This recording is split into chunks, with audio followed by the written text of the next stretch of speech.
I have been riding bikes almost my whole life, and I'm really glad my son is following my footsteps. He's fascinated with bikes, and I encourage him to follow this path. Not only because of the bikers community around the world, but it can also teach him discipline and respect. I got his first bike when he was probably around 5, a two-stroke 49cc dirt bike I brought from eBay.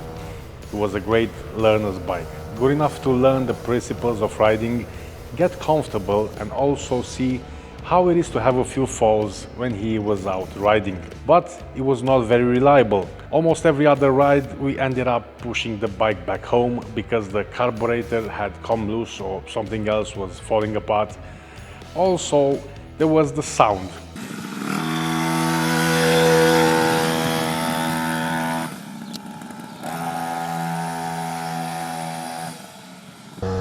I got nothing against loud exhaust and the smell of two-strokes. But if you want to go somewhere more quiet, maybe camping or just hang out in nature and in the same time just let the kid have some fun, well, the two of them just don't mix well together. The bike was loud, smelly, kept breaking down, and my son just grew out of it. It was time for an upgrade. Now, in the price range of 1,000 to 1,500, we had a few options. Either get a used bike, a bit bigger than his, or buy another bike brand new from a lesser known brand. Now, one day I took him to the local shop to get him a helmet, and I've seen this. This is the CF Moto CX5e, the electric mini dirt bike. And no, this video is not sponsored by CF Moto. This was bought by me with my own money. It has an interchangeable lithium battery, a motor that delivers 1.5 kilowatts with 3 modes of riding and a top speed of 46 kilometers an hour. 14-inch on the front, 12-inch on the back, with plenty of clearance underneath to go over larger obstacles. No noise, no emissions, and a battery capacity of 1,152 watt-hours. This is also replaceable. It has a swappable battery, which is easy to replace. No tools needed in this operation. Now, how much is 1,152 watt-hours, you might ask? Well, here comes the fun part, because this is exactly what I was thinking when I got the bike. How long can the kid run on it? Will it have to be charged every hour? It doesn't sound like a lot of capacity, but I guess they were thinking also about keeping the weight down. Even as it is now, it's still weighing 56 kilograms. Not the lightest dirt bike for an 8-year-old. Now, if you take a look at the manual, they claim the runtime is 35 minutes at full speed. Now, 35 minutes, that sounds like nothing. I wouldn't even put my gear on for 35 minutes of riding and then wait 5 hours to recharge. Yeah, you heard that right, 5 hours to recharge. For some reason, it only charges with a maximum of 300 watts. Maybe that is to protect the battery in the long run, maybe. As we all know, a slower charging power will definitely protect the battery and elongate its lifespan. But going back to the runtime, 35 minutes sounds like nothing, and I was very skeptical about this. Well, 35 minutes on full gas, higher speed, and probably an average weight child on it. Well, my son is not a pro. He barely even goes on the fastest gear. He always keeps it on level 2, which gives him plenty of power with a decent amount of speed. To run on almost 50 kilometers an hour on trails might be a bit too much for a non-professional 8-year-old. I have to remind you again, he's not a pro, just an enthusiast and does this for fun. Also, when you're riding, it's not always full gas. You have to slow down, maybe let it roll down a hill or something, so we are already saving a lot of battery just by doing so. Also, he's taking a lot of breaks. Maybe he's riding for 20-30 minutes, comes back, has a chat or just wants to do something else, and then it could be a great time to put the bike on charge. Well, not a problem if you have a power supply, but what if you're out in the wild or camping or whatever? Well, then something like this comes up very handy. This is a power station, the Vtoman FlashSpeed 1500. This has a battery capacity of 1548 watt-hours. So you can charge the bike's battery, which is 1152 watt-hours, from 0 to 100 and still have something left over. Also, it has a pure sine wave inverter of 1500 watts. And what is great about this is that you can actually charge it from 0 to 100 in 1 hour. That is some serious charging power. Not sure if it's good for the battery, although they claim you can run over 3000 cycles with it. Not bad.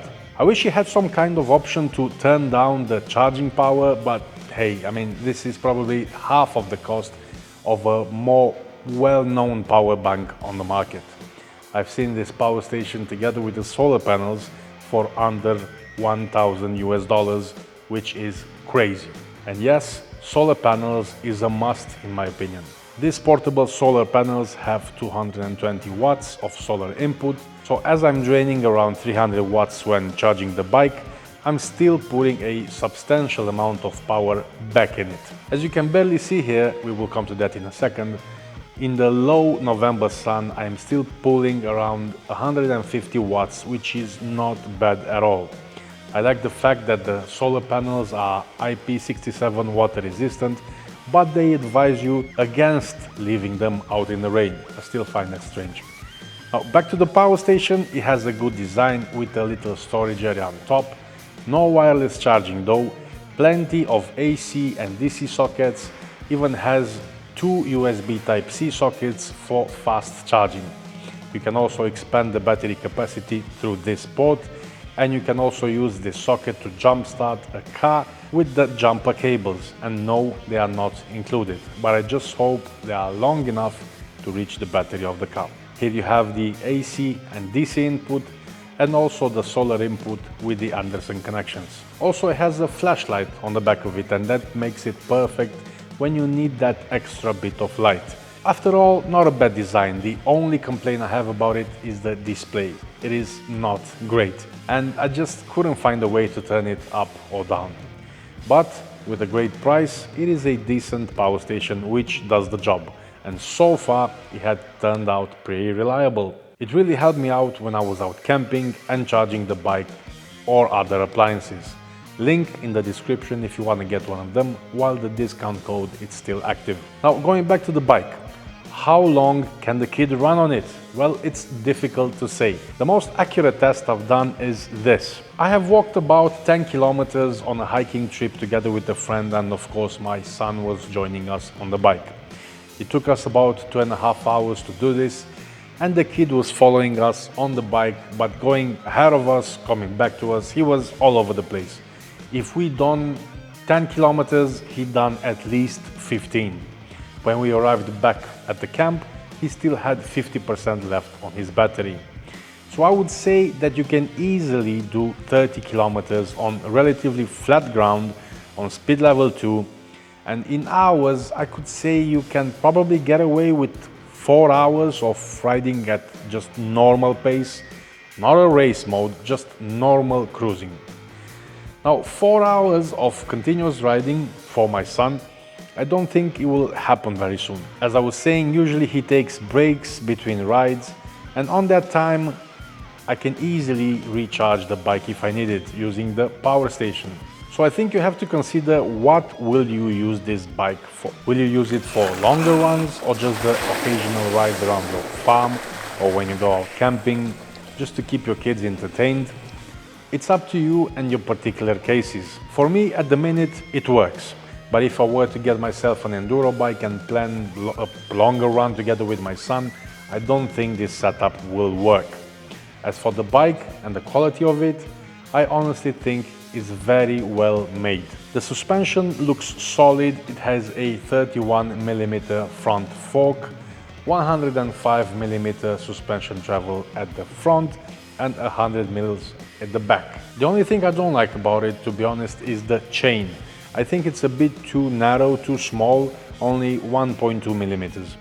I've already had to pull it once, and by the looks of it, I might have to do it again really soon. Now, CF Moto have been around quite a while now and is catching up with the competition. With its well-known bikes like the 800 MT and many others, they have proved many times that quality doesn't always have to come with a premium price tag. After all, I don't regret getting this bike for my son at this point. Even more, I would definitely recommend it. The power is there, the fun is there, the bike is good and silent, no emissions, no noise, and with the right setup, even free recharges. But the silence, well, that is priceless if you go out camping and want to bring this with you. Thanks for watching, I'll see you next time. Bye.